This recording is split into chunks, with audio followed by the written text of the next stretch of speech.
एक बार की बात है, एक छोटे से गांव में एक आदमी रहता था।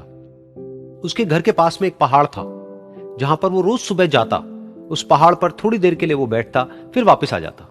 तो रोज की तरह वो सुबह सुबह जा रहा था। पीछे से उसका छोटा सा बेटा आया। उसने आकर के उसका हाथ पकड़ लिया और कहा कि आज मैं भी आपके साथ चलूंगा। उसने पहले तो उसको थोड़ा सा समझाया और मना किया। कहा कि जो रास्ता है वो बहुत ही छोटा है और चढ़ाई बहुत ज्यादा है, तो तुम मेरे साथ नहीं चल पाओगे। लेकिन फिर जब उस बेटे ने जिद करी तो पिता मान गया। तो दोनों पहाड़ पर चढ़ने लगे। पिता ने बेटे का हाथ कस के पकड़ा हुआ था। लेफ्ट साइड में पहाड़ थे, राइट साइड में खाई थी और रास्ता बहुत ही छोटा था। और वो पहाड़ की चोटी तक पहुंचने ही वाले थे, तभी रास्ते में एक बड़ा सा पत्थर आया। क्योंकि पिता उस रास्ते पर रोज आता था, तो उसको पता था कि वहां पे पत्थर है, तो वो साइड से निकल गया। लेकिन जो बेटा था उसका ध्यान कहीं और था, तो उसका घुटना जा करके उस बड़े से पत्थर पर टकरा गया। तो फिर उस बच्चे के मुंह से एक चीख निकली। और जैसे ही वो चीखा, उसकी आवाज उन पहाड़ों में गूंजने लगी।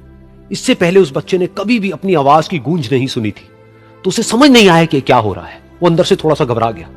उसे लगा कि शायद कहीं कोई है जो छुप करके उसको देख रहा है और उसका मजाक उड़ा रहा है। फिर उस बच्चे ने बोला, कौन हो तुम? कौन हो तुम?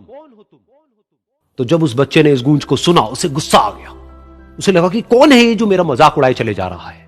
फिर उसने गुस्से से कहा, मैं तुम्हें छोड़ूंगा नहीं। और फिर जैसे ही उसने इस गूंज को सुना, वो घबरा गया। उसके पिता समझ गए थे कि क्या हो रहा है। उसने अपने पिता का हाथ कस के पकड़ लिया और उनसे पूछा, कौन है ये जो मुझे इतना तंग कर रहा है? कौन है ये जो मुझे इतना डरा रहा है?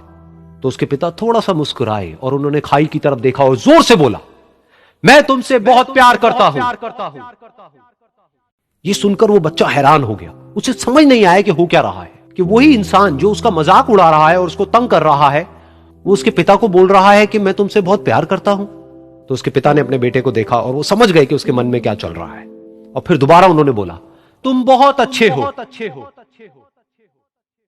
और ये सुनकर उनका बेटा भी थोड़ा सा मुस्कुराया और पूछा अपने पिता से कि ये क्या हो रहा है। और फिर उसके पिता ने अपने बेटे को समझाया, ये जो आवाज तुम सुन रहे हो ना, ये किसी और की नहीं है, ये तुम्हारी ही आवाज है जो कि पहाड़ों में गूंज रही है और तुम्हें अपनी ही आवाज सुनाई दे रही है।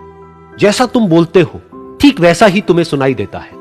अगर तुम गुस्से से कुछ कहोगे तो पलट करके जो आवाज आएगी उसमें भी गुस्सा होगा, लेकिन अगर तुम कुछ अच्छा कहोगे तो वो आवाज भी अच्छी होगी। बिल्कुल इसी तरह से हमारी जिंदगी में भी होता है।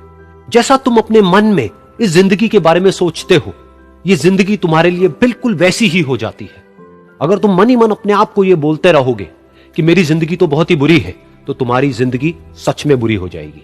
और अगर तुम अपनी जिंदगी से प्यार करोगे तो तुम्हारी जिंदगी भी तुमसे प्यार करेगी। ये बात उस बच्चे के दिमाग में घर कर गई और फिर वो दोनों उस पहाड़ की चोटी पर गए। लेकिन बच्चे के दिमाग में यही बात घूम रही थी। और फिर वो बच्चा खिलखिला के हंसा और उसने अपने दोनों हाथ खोले और अपनी पूरी ताकत से बोला, मैं तुमसे बहुत प्यार करता हूं।